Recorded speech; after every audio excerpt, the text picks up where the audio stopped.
Você realmente conhece aquela pessoa que você escolheu para chamar de marido, esposa ou até namorado? Bom, você acredita que depois de tantos anos ao lado dessa pessoa, essa pessoa jamais faria algo terrível? Bom, o caso que eu vou te contar hoje vai te fazer repensar em tudo isso. A gente está falando hoje da Operação Custódia, que foi um plano liderado por Rosa Hill e a sua mãe, a May Lee, para poder recuperar a guarda da filha que a Rosa teve com seu ex-marido, o Eric Hill. O que começou ali como uma disputa familiar acabou terminando em uma tragédia horrível e que foi até parar em um famoso streaming aí e saiu aí numa das séries mais assistidas do mundo. Você não vai acreditar no que aconteceu nesse episódio de hoje. Esse caso de hoje tá absurdo e eu vou te contar agora. Aqui é Erika Miranda, para quem não me conhece, e esse é o podcast Casos Reais. Para quem ainda não sabe, eu trago aqui todas as semanas um caso novo. Então, todas as quartas-feiras a gente traz um episódio. E se você quiser mandar uma sugestão de episódio que você ainda não viu, a gente tem mais de 200... Gente, eu acho que agora já estamos em quase 200 casos no podcast. Então, se você quer um caso e ainda não viu, dá uma pesquisada ali naquela lupinha, em qualquer plataforma que você consegue encontrar, se a gente já trouxe algum caso que você quer escutar. E se a gente ainda não trouxe o caso que você quer, você pode mandar como sugestão lá no site do Casos Reais, que é www.casosreaispodcast.com.br, e por lá você consegue mandar a sua sugestão e eu recebo diretamente no meu e-mail. Ou também, se você apoiar o nosso canal, o link está sempre na descrição, você consegue entrar num grupo de WhatsApp comigo. Inclusive, o próximo caso que eu vou trazer foi uma sugestão aqui do pessoal do grupo do WhatsApp. Então, se você quiser receber também os episódios antes, eu posto lá sempre antes o episódio da semana. E é isso também, queria dizer, para se você ainda não escutou o nosso podcast na Amazon Music, o nosso podcast está disponível lá na plataforma, que é o streaming, é o podcast da Amazon. Então, para quem não sabe, a Amazon tem uma plataforma para você escutar os podcasts, que é a própria da Amazon Music. Por lá você consegue escutar também podcasts. Para quem ainda não sabe, para quem não tem baixado. E para quem está vendo aqui o podcast em vídeo, talvez no YouTube, eu vou colocar aqui as instruções de como escutar o podcast lá pela Amazon Music, que é uma plataforma muito legal. Eu adoro usar a Amazon, tanto Audible, eu adoro a Audible para escutar audiolivros, né? E também tem a plataforma da Amazon Music, que é tanto para músicas quanto para podcasts. E a gente está disponível por lá também. Para quem ainda não sabia, não conhecia, estamos disponíveis por lá. Eu vou deixar o link na descrição também. Então agora, já falei muito, então vamos para o caso dessa semana. E esse é o caso Operação Custódia.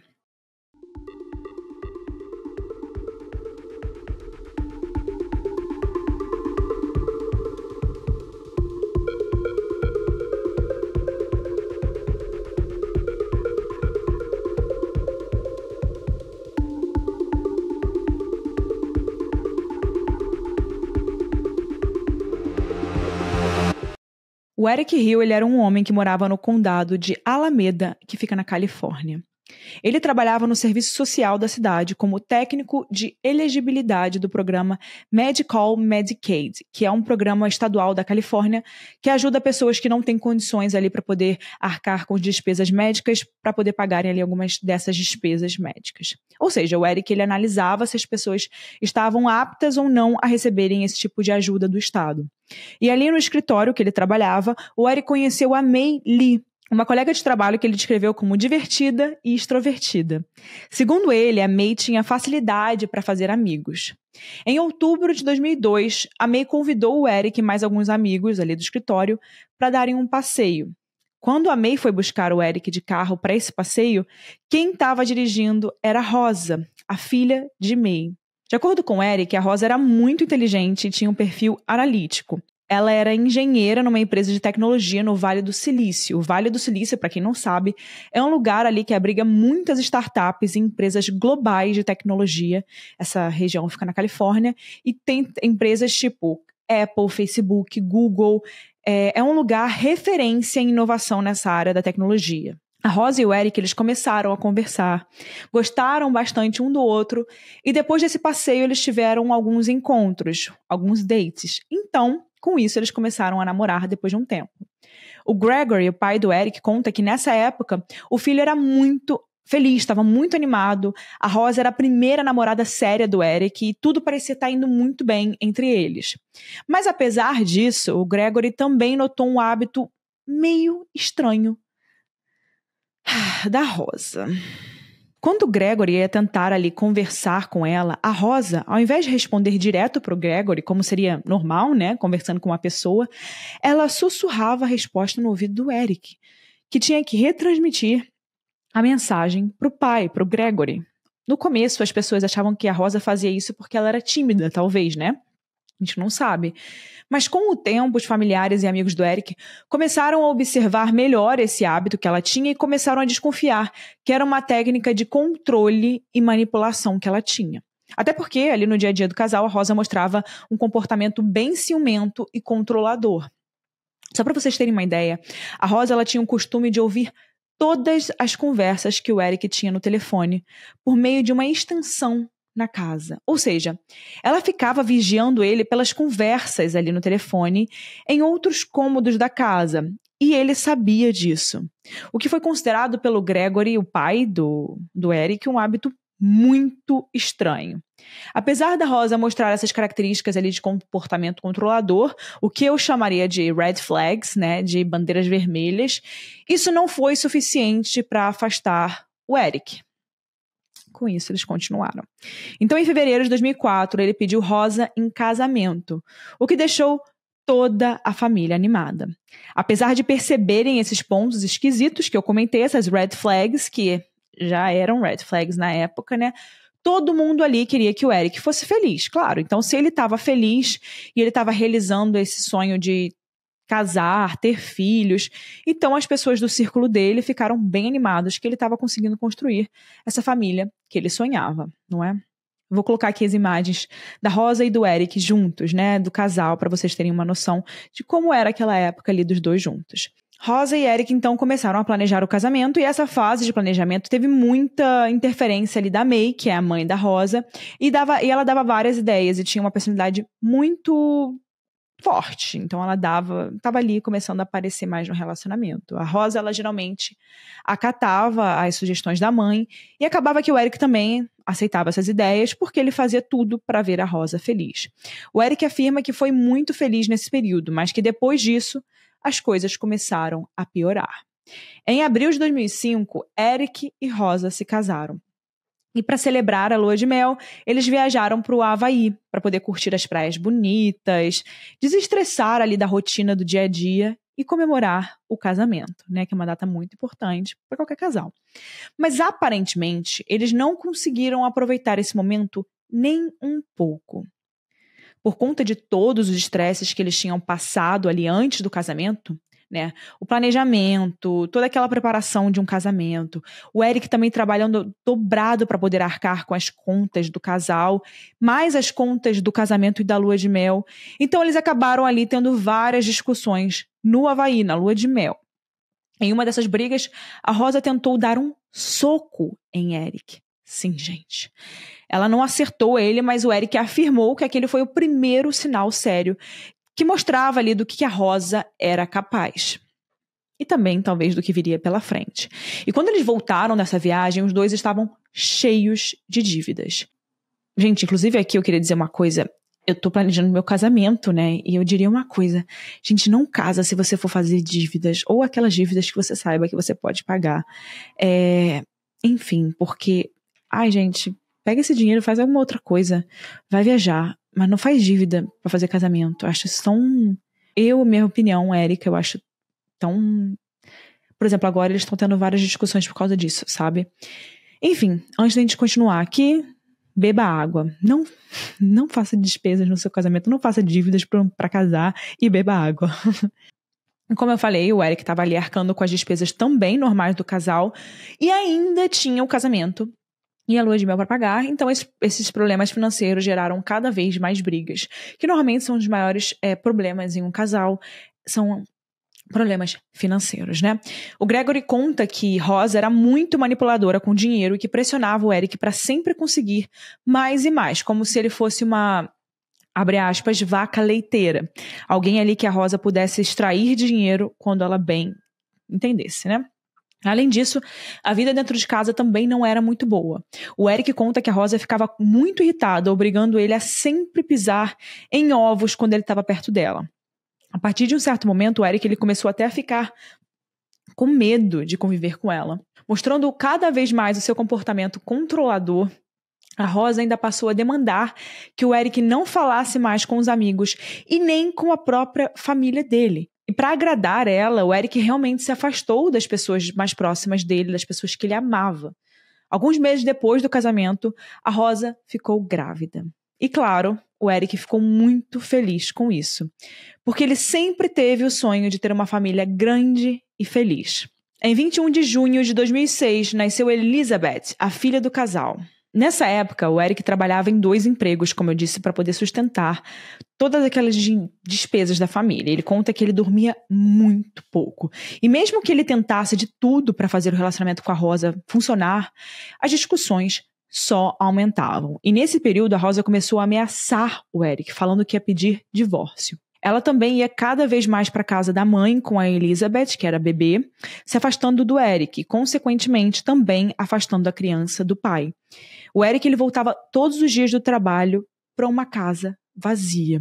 E toda essa situação afetou a saúde mental dele, como vocês podem imaginar, e ele começou a tomar medicamentos para poder tratar uma depressão grave. Em março de 2007, depois de 2 anos de casados, Rosa e Eric se separaram. O Eric ele afirma que, na verdade, ele nunca quis o divórcio, mas que a Rosa expulsou, entre aspas, ele de casa. E depois dessa separação, a Rosa manteve controle sobre tudo o que o Eric tinha. Ela tinha a guarda da filha, mais o controle da casa e das contas bancárias do Eric. E como ele estava ali muito afastado da família, ele não sabia nem para onde ir, nem o que fazer. Mas a Sally, a avó de Eric, acolheu ele na casa dela. Sally é descrita por Eric como uma mulher simpática, generosa e carinhosa. Vou botar uma foto dela aqui que ela é muito fofa, gente. Eles sempre foram muito próximos, desde que o Eric era criança, mas eles acabaram se afastando por conta dessa situação com a Rosa, né? Assim como toda a família. Ele acabou se afastando da família dele. Então, acabou que naquele momento ele passou a morar ali com a Sally.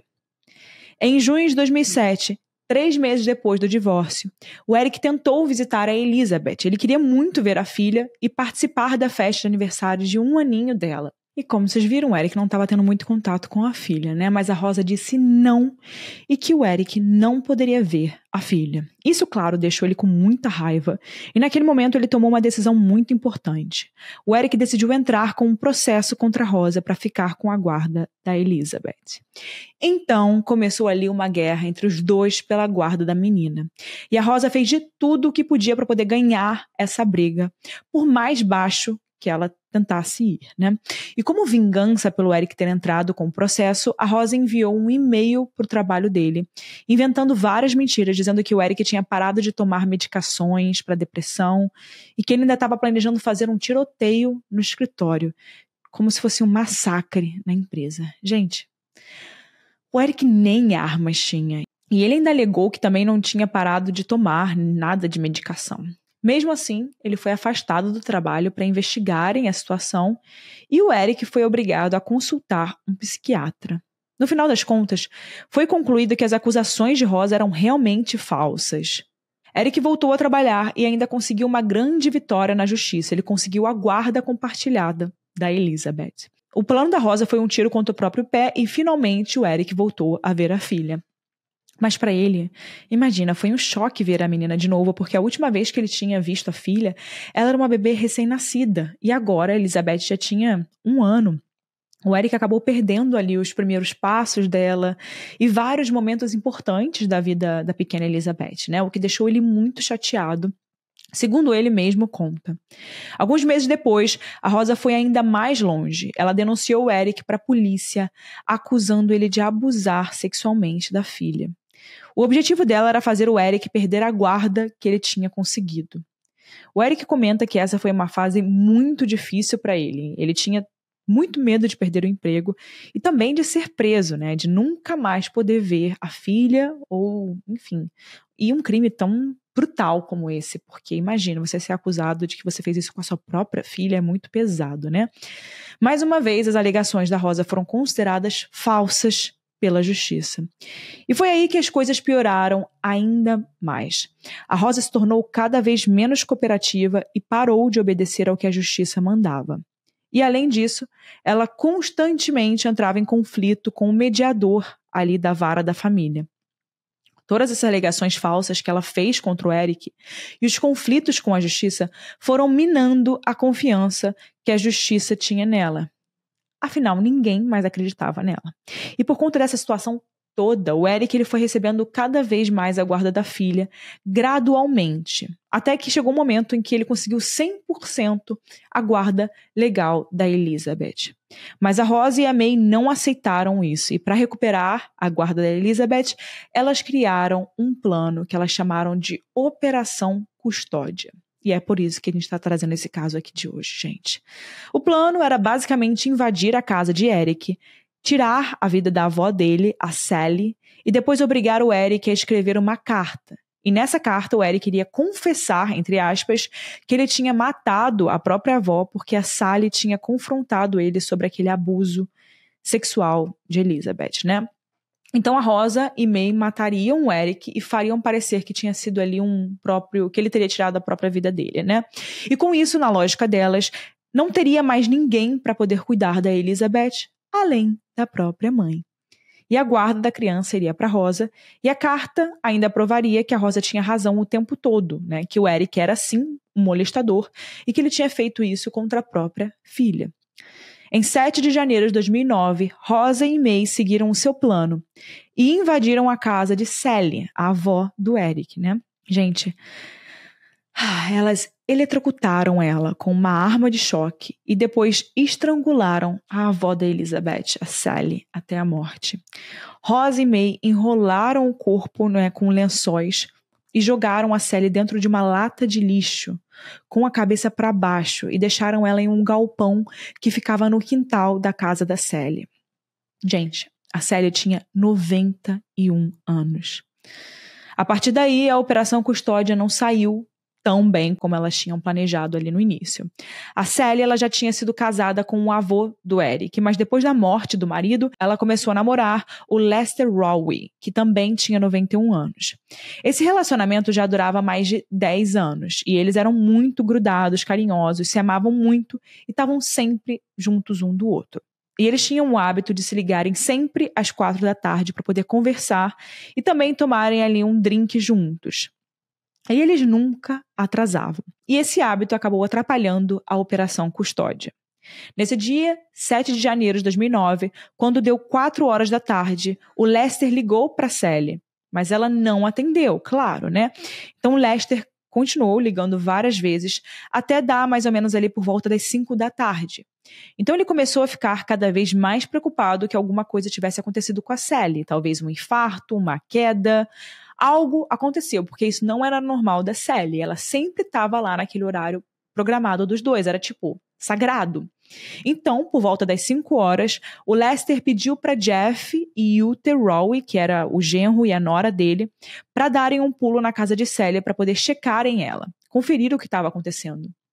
Jeff e Ute foram até a casa da Sally, bateram na porta, mas ninguém atendeu. Foi quando o Eric também chegou na casa, junto com a filha, a Elizabeth. Então o Jeff e o Ute contaram o que estava acontecendo para o Eric e ele também ficou muito preocupado e entrou na casa. O Eric começou a procurar pela avó desesperadamente no andar de cima e ele não achou a Sally em nenhum lugar, nenhum cômodo. Mas ele encontrou May, o que era muito esquisito, né? A sua ex-sogra. E a May disse que a Sally tinha ligado para ela. Como assim? O Eric, na hora, desconfiou de que alguma coisa não estava certa, mas ele estava tão preocupado em encontrar a avó e tentar saber da avó, que ele pediu para May tomar conta da Elizabeth, para ele poder ir ali e olhar em outras partes da casa. Então a Rosa apareceu do nada de um dos quartos e atacou o Eric com um taser, que é aquela arma de choque que ele também usou na Sally. Então o Eric caiu na hora no chão. Com isso, a May sacou um bastão retrátil e acertou a cabeça dele. Eu vou colocar aqui que bastão é esse na imagem aqui para vocês verem. Enquanto isso tudo estava acontecendo no andar de cima, o Jeff e o Ute, que estavam no andar de baixo, ouviram o disparo da arma de choque. E assustados com aqueles barulhos, eles fugiram para a casa do vizinho e então chamaram a polícia. No segundo andar da casa de Sally, Rosa e May espancaram o Eric, assim, muito, muito mesmo. Elizabeth, que na época tinha cerca de 2 anos, se escondeu em um banheiro enquanto tudo aquilo acontecia. Gente, ela estava ali presenciando tudo aquilo. E mesmo caído, o Eric tentou revidar, usando as pernas ali para se defender. Em um determinado momento, ele até chegou a conseguir tirar o bastão das mãos da May e usar o bastão ali. Mas então, a Rosa apontou uma arma para o Eric. Dessa vez, não era uma arma elétrica, um taser, né? Ou seja, uma arma de choque. Dessa vez era uma arma de verdade. A Rosa mandou o Eric parar de revidar. E ele parou.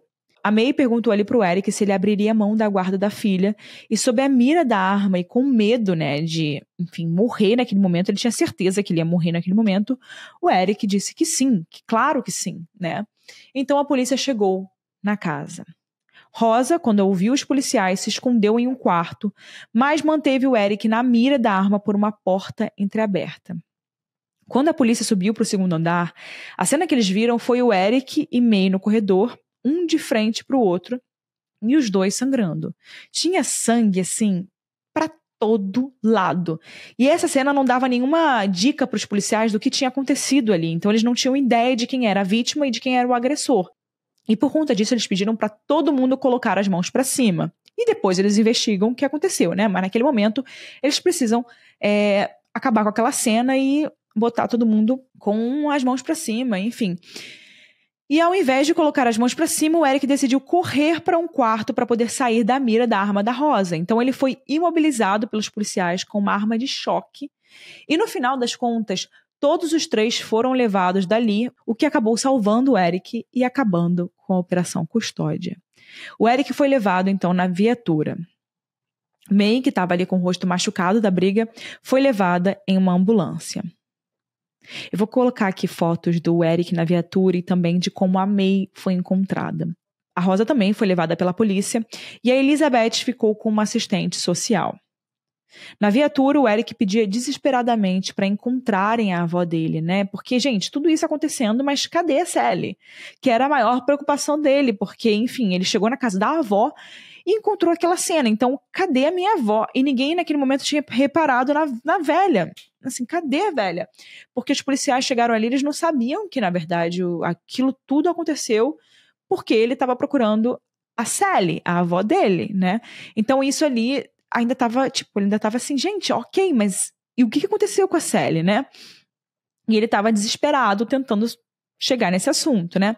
E já a Rosa e a May estavam muito calmas, mesmo depois de toda aquela briga sangrenta, gente. E depois que tudo aquilo tinha acabado, os policiais foram ali para casa e começaram a investigar aquela cena ali, daquele sangue todo, e procurar também pela Sally. E, gente, eles encontraram o corpo da Sally muito rapidamente ali na lata de lixo, nos fundos da casa, em uma área ali que, tipo um porãozinho fora da casa, sabe? E ela tava ali daquele jeito, uma senhora de 91 anos, daquele jeito que elas deixaram ela. É assim, absurdo saber que botaram a velha, a Sally, ali numa lata de lixo. É absurdo. E a autópsia indicou que ela foi estrangulada. Ela tinha vários cortes e escoriações no corpo, além de marcas de defesa nas mãos, indicando que a Sally resistiu ali ao ataque. Gente, uma senhora de 91 anos. Por quê? Que absurdo. A vida dela já tá acabando. Daqui a pouco a vida dela acaba. Por que você faz isso com a senhora? Sabe? É um absurdo. Meu Deus, não tinha nada a ver com isso. Os investigadores também encontraram uma mochila no quintal com vários itens muito suspeitos, como, por exemplo, uma corda, dardos, uma faca de caça, uma estrela de arremesso, aquela ninja, sabe? E outros objetos. Além disso, o carro da Rosa foi encontrado a mais ou menos meio quarteirão da casa. E dentro do carro tinha uma espada samurai e algemas. Depois disso, os policiais ainda descobriram uma casa em Brentwood, onde May e Rosa aparentemente estavam morando. E nessa casa, eles acharam várias evidências que conectavam elas ao crime. Como, por exemplo, eles encontraram computadores que tinham ali algumas pesquisas, abre aspas, como assassinar, fecha aspas, e também sobre maneiras de matar ali alguém sem ser rastreado. Além disso, eles também encontraram uma série de anotações que detalhavam ali essa vingança de Rosa. Nessas anotações tinham vários nomes, incluindo de Eric, Sally, Gregory, que é o pai do Eric, e várias outras coisas. E nessas anotações estava escrito, abre aspas, salvar a bebê, fecha aspas. O mais interessante é que essas anotações elas foram escritas com 2 estilos de caligrafia diferentes, o que indicava claramente que algumas das anotações foram escritas por May e outras por Rosa. Eu vou colocar aqui imagens dessas anotações. Além disso, os investigadores também acharam provas de que Rosa stalkeou o Eric por dias. Ela tinha toda a rotina dele anotada em detalhes para poder entender qual era o melhor momento para atacar. Era como, por exemplo, ela estivesse indo ali todos os dias passar na porta dele para ver que horas ele estava saindo, que horas ele estava entrando e tudo mais. Inclusive, nessa série do streaming, os detetives eles falam que esse plano levou semanas e talvez até meses para ser feito pelas duas. No final, aquela arma de choque encontrada na cena do crime foi mandada para análise e o DNA de Rosa foi confirmado no gatilho. Com todas essas provas, os policiais puderam fechar o caso, claramente, prendendo May e Rosa. Em junho de 2011, Rosa foi condenada pelo assassinato de Sally e pela tentativa de assassinato de Eric Hill. Ela recebeu uma sentença de prisão perpétua com possibilidade de liberdade condicional depois de 25 anos. May foi condenada por tentativa de homicídio premeditado e também está cumprindo pena perpétua.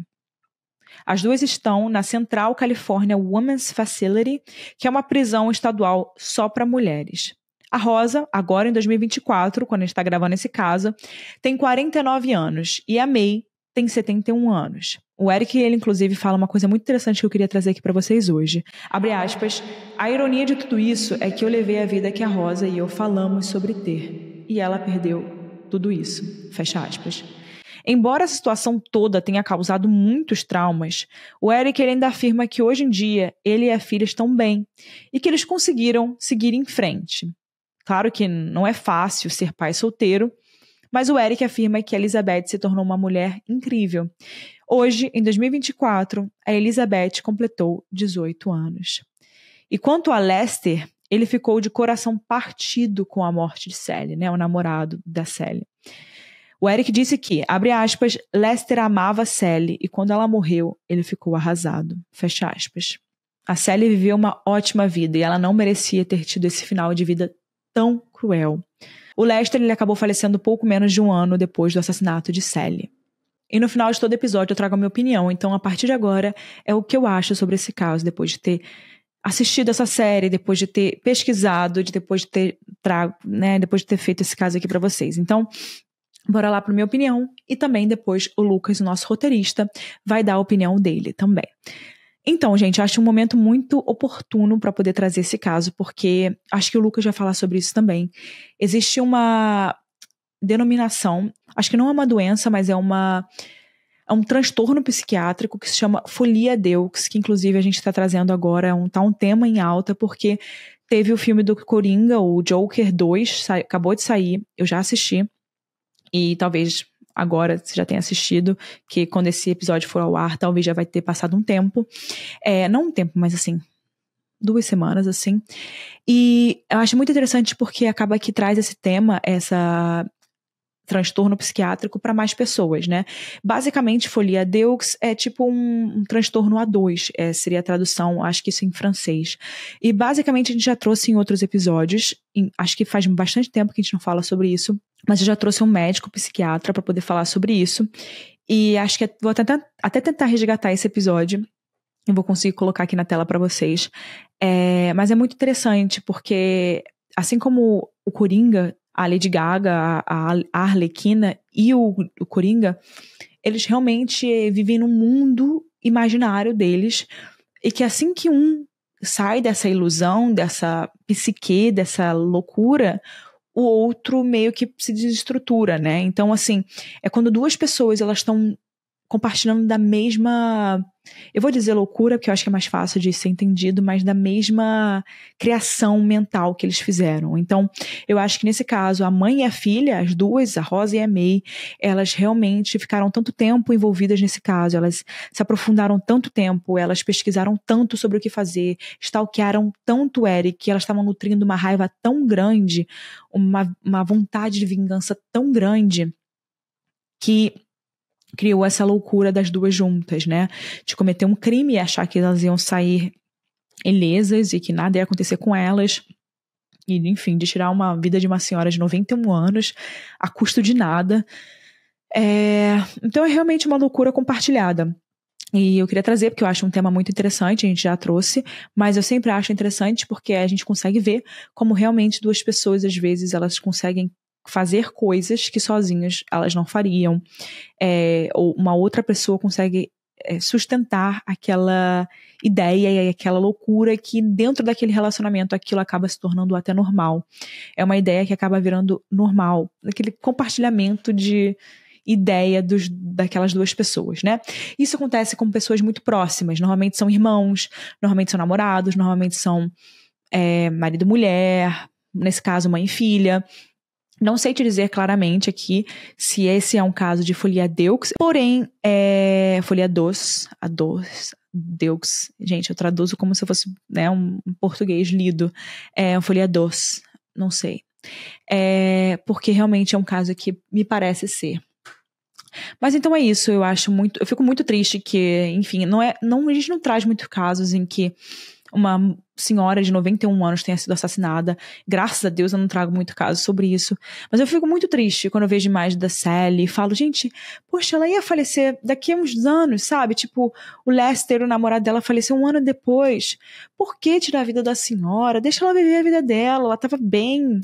Pô, assim, não que a gente tente tirar a vida de ninguém, né? Mas é muita covardia de uma senhora, sabe? Ela não consegue nem se defender. Gente, você acha que ela conseguia se defender direito? Não conseguia se defender direito, 91 anos. É um absurdo. As duas juntas, fortes, jovens, né? Teoricamente mais fortes do que elas. Duas mulheres contra uma senhorinha de 91 anos. É um absurdo isso. Realmente, elas merecem ficar ali perpétua, né? Prisão perpétua. Então é isso, quero saber a sua opinião, deixa aqui nos comentários o que você acha sobre esse caso. E agora vamos escutar a opinião do Lucas. Lucas, o que você tem para dizer sobre isso? Olá, eu sou o Lucas, sou roteirista aqui do Casos Reais. E sobre esse caso da May e da Rosa, eu queria complementar apontando que alguns especialistas que olharam para esse caso, tentaram analisar, indicam que é provável que talvez a May e a Rosa tenham compartilhado aí um folie à deux. Não sei se é assim que pronuncia, tá? É uma palavra, um termo que vem do francês e que em português significa algo mais ou menos como loucura a dois. Né?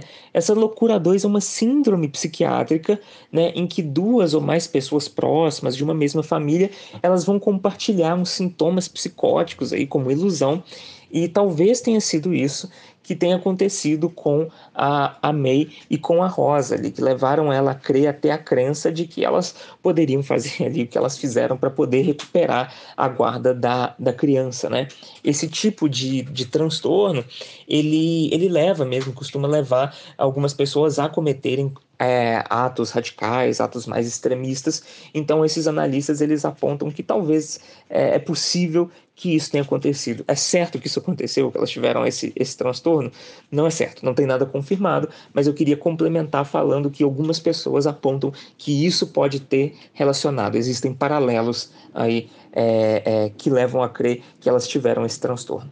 Então é isso, pessoal. Vejo vocês semana que vem em mais um episódio do Casos Reais. Até a próxima quarta-feira. Tchau, pessoal.